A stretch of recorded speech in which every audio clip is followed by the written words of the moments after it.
Welcome to Prince B's Kingdom.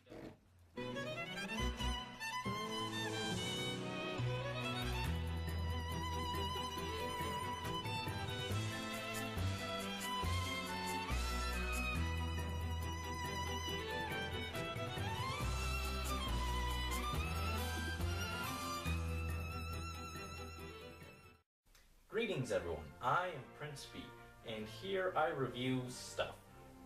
Now in the past, I've looked at some Japanese styled animation, and I intend to look at some more in the future. But today, I thought it'd be interesting to look at some Western styled animation. Because why not? After all, they're both animation, just in different styles. Now, I've always been fascinated in gems and crystals and the like. Chalk it up to the fact that they tend to feature prominently in games and such. They even show up in card games like Yu-Gi-Oh, where there are two jewel-based archetypes, the Crystal Beasts and the Gem Knights. The Gem Knights are warriors who even have the power to fuse into other, stronger cards. In honor of the fascinating world of minerals and gems, I thought we could take a look at a cartoon where they feature prominently, and that cartoon is Steven Universe. Prologue. Background information. Steven Universe is a show created by Rebecca Sugar, who also worked on another popular show, Adventure Time. It released in late 2013 and is currently ongoing.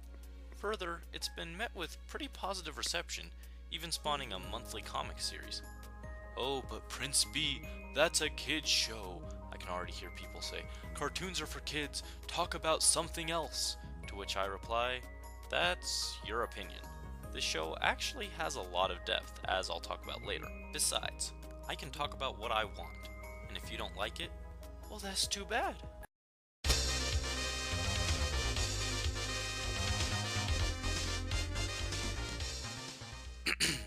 As I was saying, while I do tend to watch more anime, it doesn't mean I can't watch the occasional Western animation as well.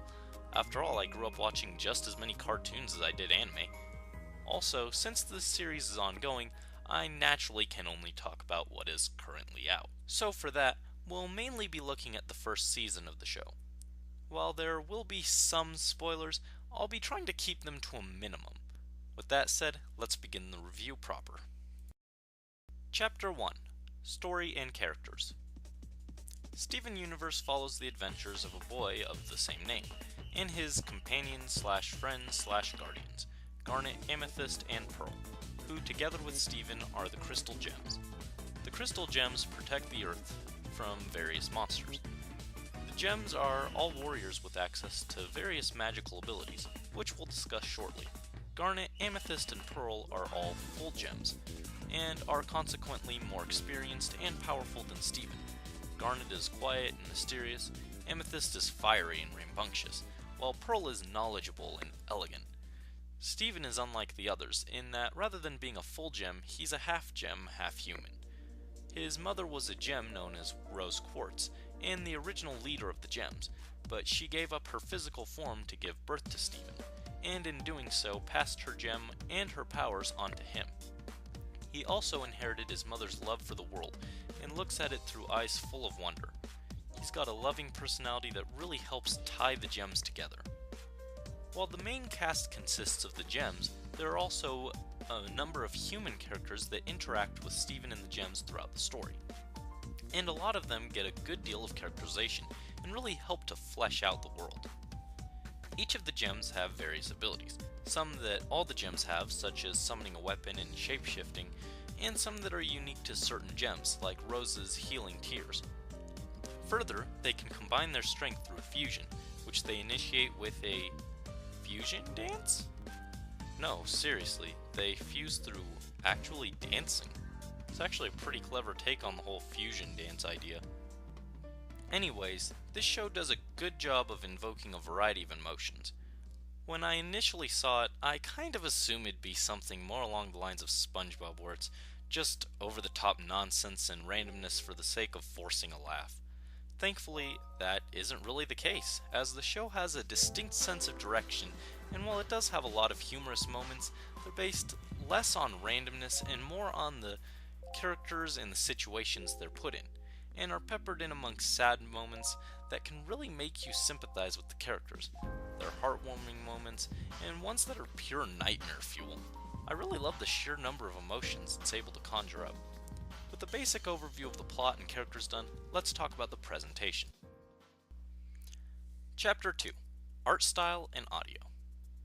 The visuals are pretty good, although sometimes they can get a bit over the top. You doing okay, Steven? The characters' designs are nice and convey the characters' personality traits, such as Pearl being more proper than, say, Amethyst, whose outfit is more haphazard. The use of colors in particular really helps convey the mood, and the various backgrounds for some of the magical settings feel just like that, magic. There's a real sense of beauty and wonderment in the world. As far as sound goes, the voice actors are all really good, actually. Everyone's voice fits just what you'd expect the character to sound like, and they do a great job of conveying emotion. Overall, a great job. However, I think the real star of the show is the music. The background tracks are beautiful and fit the characters, emotions, and scenarios so well. Further, a lot of them sound like they come straight out of games, which I personally love. And this makes a lot of sense when you consider the composers have a love for video game music as well. With me gushing over the presentation done, let's move on. Chapter 3: Episodes and Pacing. Each episode is roughly 12 minutes long, and this helps to keep everything concise. There's not a lot of tangents and things irrelevant to the topic at hand for that episode. Occasionally, though, there are a few times where a few extra minutes could have helped flesh things out just a bit more.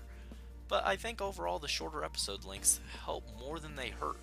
On the topic of tangents, I didn't feel like there were a lot of filler episodes, if any at all. Every episode expands upon the characters' relations, personalities, or the world, even if it only focuses on a minor character as opposed to the gems. In fact, I'd say that the episodes that don't focus on the gems are the closest to being filler episodes, but even then they help flesh things out, so they still serve a purpose, hence they're not even really filler episodes.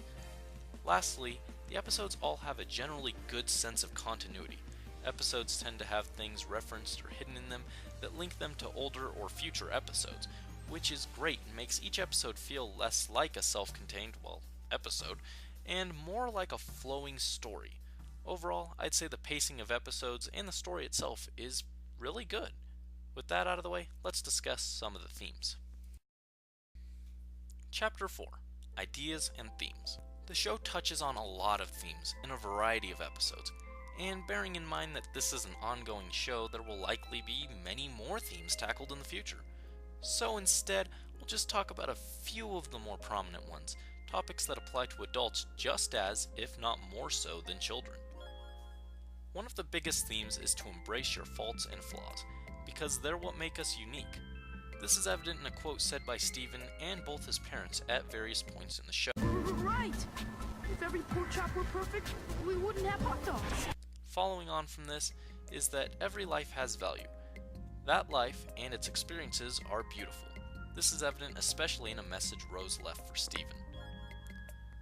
Another theme is that family isn't just our immediate family, but can extend out from that. Steven has no familial relationship to the crystal gems that are still remaining, but he still considers them his family, and that feeling is reciprocated. We see this multiple times through them trying to protect Steven, and him in turn wishing to grow stronger so he can assist and protect them as well. Those are just some of the many themes, and I could go on a tangent talking about a variety of other ones. But for now, let's move on to the verdict. Final chapter: Verdict. Steven Universe is a wonderful work of animation, with great characters, visuals, and voice acting, and amazing music. It also has some really good themes, and so far the story is heading in a really interesting direction. With that in mind, the fact that it's still ongoing means there's room for it to get even better, or to fail. Thus, I'm hesitant to give a definitive rating, so Steven Universe receives a provisional happy ending. Again, this rating is subject to change in the future, but as far as things stand, if you enjoy Western-styled animation, I highly recommend you check it out. And is the show perfect? no, there are some faults here and there, minor graphical errors, and plot holes, so on. But things rarely are perfect, and after all, like the show says, if every pork chop were perfect, we wouldn't have hot dogs. So, that's Steven Universe. Again, I'd like to stress the fact that the show still has a lot of room to change and grow and develop, and because of that, my thoughts on it may change in the future as well. But for now, I'm really looking forward to see what direction it's going to go in. But for now, I think it's pretty good. Good enough that I'm going to dig through all my boxes of cards and try and build a Gem Knight deck. Until next time, rock on.